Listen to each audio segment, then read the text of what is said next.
Hey guys, how's it going? So recently I've been wanting to draw like a lot more backgrounds, and one idea that I had that is very unique and never been done before is to use Minecraft as some like inspiration to find some cool landscapes. Now I don't play a ton of Minecraft anymore, but I figured I should ask the amazing people in my Discord server, see if they got any cool screenshots, see what's popping, right? And honestly, there's a lot of really good ones, and especially like with different builds and stuff. But I was focusing more on just like landscapes, so that's kind of what we're gonna be rolling with today. But here's the first screenshot that I'm gonna be working off of, and let's just start sketching. Alright, so here's the first sketch, and I honestly like to keep a pretty similar process for my backgrounds with my characters. So it's basically just a rough sketch, doing a base orange coat, and then doing lighter glazes of like different colors on top of that. I don't know why, but I've always just found it the most fun way, so that's kind of just what I stick with. And we're just kind of tossing some clouds in there, just trying to have a little bit of fun here, and just trying to stay decently faithful to the original reference.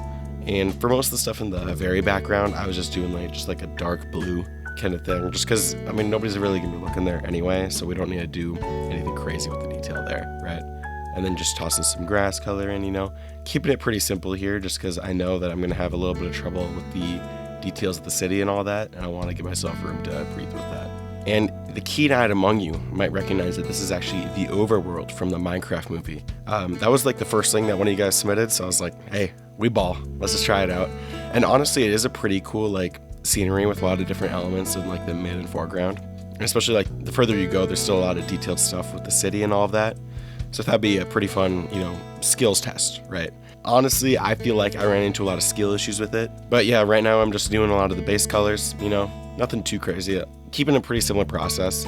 I've been working a lot on my backgrounds, just trying to make them actually good. Because I feel like I do way more character work rather than background stuff, so trying to mitigate some skill issues at the moment.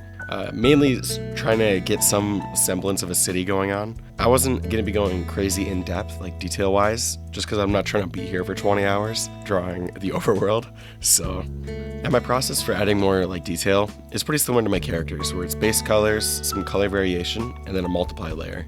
And that's where we're at right now.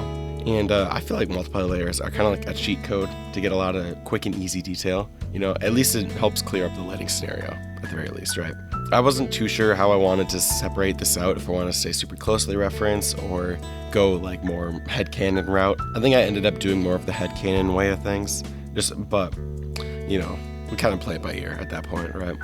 And here I'm just trying to add some tiers to the hill, just because I did notice that in the original reference, and I kind of liked that effect, where it was almost like a terraced farm kind of deal, and I really mess with that. So, and now we're just adding some more detail to the water, trying to get some reflections and all that in there. I didn't want to go crazy with the reflections and all that, just because I felt like the angle that I had, you wouldn't see a ton of what's going on. It would be mostly just the sky, so try to stay faithful to that. And now we're just doing another multiply layer just to really punch in a lot more contrast in the areas where I feel like it's lacking. Just because the mist that I added kind of lightened up some of the shadows, there'd be less contrast, and it's a little bit harder to tell like the different depths of the actual piece. So that multiply layer kind of helps just break that up and make it a little bit more visually clear. Alright, and here's the first drawing all finished up. Honestly, I think it turned out alright. Give it a solid like B minus kind of vibe. I do feel like the scene is captured, which was, I guess, the main goal.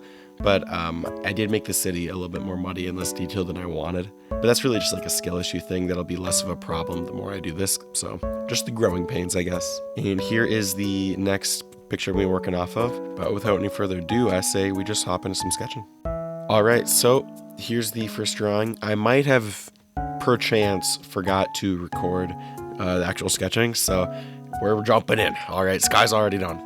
But we're just tossing some base colors in, keeping it pretty simple. I did see this little trick on TikTok that I was trying out here. You just start out grayscale and then just add your colors on top, I guess. And then kind of treat it like color by number, where it's like the darker stuff you mentally pick the value. I don't know if I'm going to keep on doing that. I don't know, I was kind of iffy, but I figured I'll give it a shot, you know what I mean? But for this one, I had a really cool idea. I don't think I executed it, but imagine, we could have been cooking. I was thinking it could be like the world tree and like a lot of like isekai and just fiction, I guess.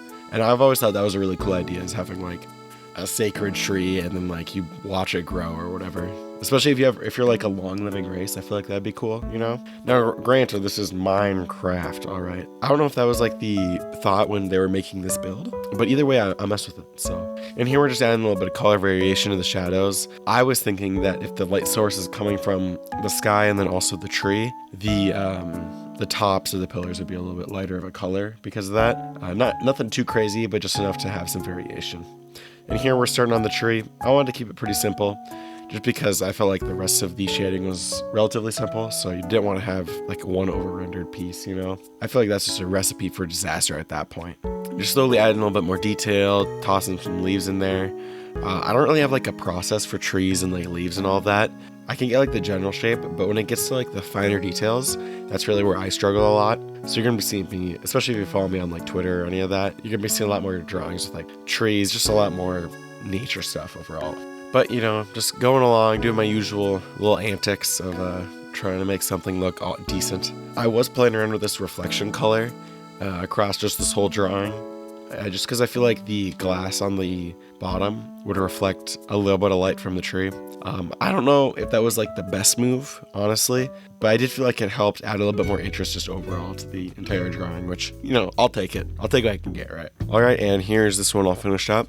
Honestly, same rating of that, like B minus as the last one. I feel like the idea was there, but the execution was just a little bit short. But here's the next picture that we're gonna be looking at. It's one of those like portals that just automatically spawn in, and I was like a big fan of the water and sky, so I feel like it could make a pretty cool drawing. All right, so here's the last sketch, and I didn't really record just me sketching out and all that, just because we've seen it the last 2 times with the base colors, so it's same process, right? But, you know, I really like the composition of this one, how it's like a pretty chill nature environment, and then there's just like a hell portal in the middle, so I really wanted to like emphasize that and change up and just make it a little bit more interesting, you know? And here I'm just adding a little bit more detail to the rocks, all that kind of stuff. Just trying to get some color variation before I go with the multiply layer, because I feel like, at least me, I have trouble adding detail on top of a multiply layer. I like to do it the other way around. You know, just something that I find that works better, at least for how I do things. But here we're actually getting out just some extra shading, you know? And here's after all the base lighting, trying to add some detail to the grass and all that kind of stuff. I don't really know exactly how I want to paint grass, just in general. So this time I was trying out just like flicking the color up, and I honestly kind of messed with it. I think it turned out pretty good overall. I don't know how many like different scenarios this would apply in, because it is really long grass in this situation. So maybe for like shorter stuff it wouldn't work out as well. But hey, at least works this time, so I'll take that, right? And you know, just really trying to focus on only adding detail where the light and shadow meet, and not really worrying about like in between the main colors. That's not really where you're looking. So I feel like it's kind of like a waste of time if you start adding a ton of detail in a place nobody but you is really looking, not gonna lie. I was really trying to focus on bigger blocks of shapes and not really like super tiny details. So you'll see me doing a lot of like block out this color and then just add a tiny bit here and there of like blades and grass and stuff, instead of just like individually drawing everything, just because I don't know if that's just me being lazy. But and here you see me adding a little bit of lava, just because there was like magma block in the original picture, but I feel like if like lava was just like oozing out, I thought that was cooler, so that's just what I went with, you know? I'm just starting out with a really bright orange, and then I'm gonna come in later with a few different other colors to hopefully give it like a glow. And here it's with just an airbrush, just giving it a little bit more of a kind of like a little secondary lighting source. And same thing with this purple in the portal here, just because it breaks it up a little bit, and I kind of want to have this like bleeding effect, like the actual stone was bleeding out this like purple, call it magical power or whatever. You know, I just thought that was a cool little effect that adds a little bit more interest and kind of breaks up the pretty similar tones to the rest of the drawing. And here you see me just tossing some clouds in real quick. I'm honestly not too good with clouds. I can get like the shapes kind of all right, but I kind of mess up a lot when it comes with the actual shading. I don't really know. I just can't get my head wrapped around like the super subtle stuff that you got to do to make it make sense, you know? But I mean, we're working on it. And here we're actually finally getting to that water and trying to make the foreground look a lot more interesting. Now, if you're a true OG, you remember my learning how to draw water video. And that actually is the same skill here, where it's first you do a base coat of like your watercolor, and then you do just a few different variations of rocks and be pretty loose with it. And this darker color is more just to help line out and break up the actual shape, so you can see that they're individual rocks underneath the water. And then later on, you come in with the watercolor on top of everything and just skim it over a little bit. It kind of has that like shallow water effect, so you can see the rocks, but you're not seeing everything. You know, you're not seeing a ton of detail. Just kind of like the implication that there's some rocks and stuff going on beneath the surface. So I'm not really the best at it, but I think I can do like a pretty decently convincing effect, which, hey, I'll take what I can get, you know? And here I'm just doing a little bit of flick down of color just to help a little bit of a reflection go on. Just the angle that we're looking at is pretty straight on, so you're not gonna be seeing a ton. The main thing that I was worried about was just that the lava was reflecting pretty strong, because that is a light source, so you would be seeing that a lot more than just some boring grass, you know what I mean? So, alright, so here's all 3 drawings all finished up. Honestly, I think we cooked a lot on this last one. The first 2 I feel like were more of like a warm-up, which is honestly kind of how it normally goes, but yeah, feel free to let me know what you thought of the video. If you want to see me do anything else, let me know in the comments. But I think that's all I got for you guys this week, so see you next Saturday. And hopefully I'm not sick then. So, peace.